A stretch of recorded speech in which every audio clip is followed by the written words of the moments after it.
अब की बार ट्रंप सरकार। ठीक है, फिर ये लीजिए ट्रंप सरकार और लगवाइए 100% टैरिफ इंडिया पर मोदी जी। डोनाल्ड ट्रंप लगातार कई मंचों से भारत का नाम ले रही हैं और कह रही हैं भारत हम पर 100% टैरिफ लगाता है तो हम भी लगाएंगे, यानी कि टिट फॉर टैट। लेकिन क्या आपने कभी सोचा है कि भारत अमेरिका पर इतना टैरिफ क्यों लगाता है और अमेरिका भारत पर कम टैरिफ क्यों लगाता है?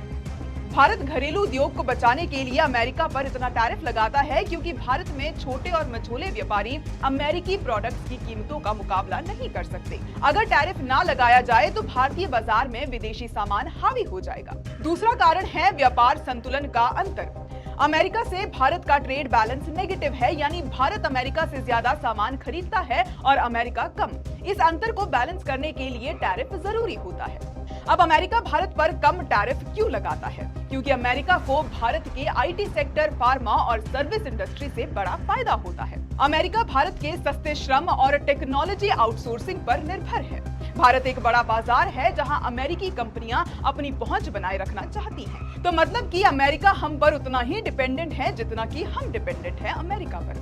तो जब ट्रंप भारत पर 100% टैरिफ लगाने की धमकी दे रही हैं, तो मोदी जी भी उसे मुंह तोड़ जवाब दे सकते हैं और उन्हें ट्रंप की बात मानने की कोई जरूरत नहीं है। और ये पहली बार नहीं हुआ है जब अमेरिका दादागिरी पर उतर आया हो, लेकिन पहले की सरकारें लड़ती थी। मनमोहन सिंह जी ने न्यूक्लियर डील के लिए अमेरिका को घुटनों पर ला दिया था।